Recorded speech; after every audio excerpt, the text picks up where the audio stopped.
Amazon's recent announcements of the changes coming to Luna have a lot of people doubting whether or not it has a future. Today, we're going to take a look at what that future looks like and why it's a bit of an interesting retread of the past. Before that though, let's just quickly go over what the biggest change here is today. Starting in June, you're not going to be able to stream games that you purchase through Amazon Luna. You'll still retain access to them on the various storefronts that they belong to, be it EA Play or Ubisoft Connect.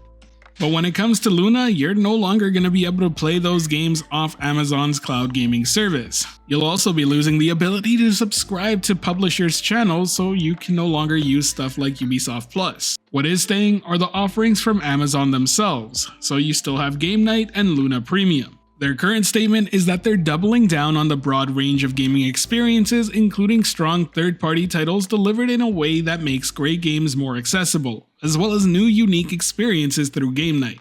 What could that potentially look like? Well, let's take a look at Amazon's most recent announcements. Prior to this announcement, the April lineup for Luna is actually pretty strong, with FC26 spearheading the announcement. To me, that's a really serious get, and something that a lot of people were hyped up for and excited to see. If titles like this are what they're aiming to secure for upcoming months, that would be a pretty big deal. And to be perfectly fair, Amazon's been doing a pretty good job of securing big releases month to month. Back in February, they had Alan Wake 2 and Indiana Jones and the Great Circle. Titles like this bring a lot of attention, and it brought a lot of happy customers.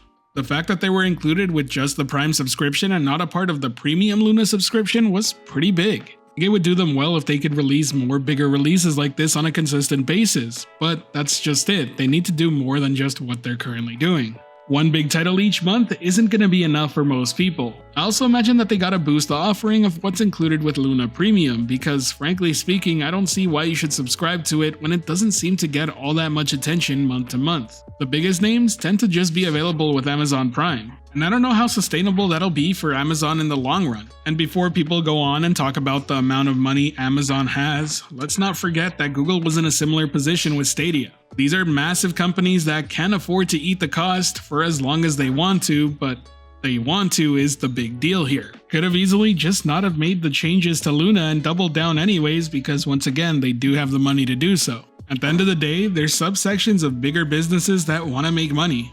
Undoubtedly, there are passionate people behind the project, but they're not the ones making all the calls on whether or not it continues existing as is or if it has to change. It's certainly going to be an uphill battle though. A lot of people feel burnt on losing access to their games via Luna. For those users, I do recommend subscribing. I'll be making a video soon on alternatives to where you can still access and play those games via the cloud. But we need to be real here. Amazon has damaged Luna's credibility. A lot of people feel that way, and I can't blame them. And seriously, this only keeps getting a bit worse when it comes to the overall trust people are going to have, because this is only one portion of what Amazon seems to want out of cloud gaming right now.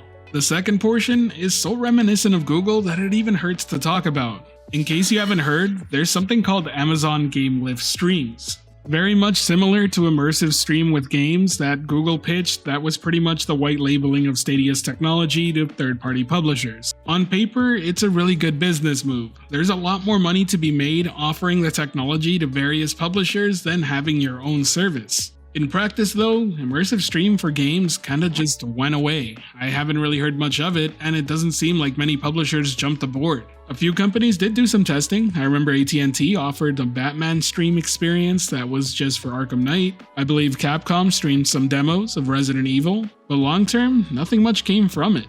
I have some serious doubts that Amazon's gonna be able to find success where Google failed. Now, there are a few things going for Amazon in this case though, and that's that they've already kinda done something like it with the channel system that they used to have on Luna. And Jackbox Games is preparing to launch a standalone smart TV app that's powered by Game Lift Streams. It's scheduled to launch this summer, and it'll be interesting to see how it does.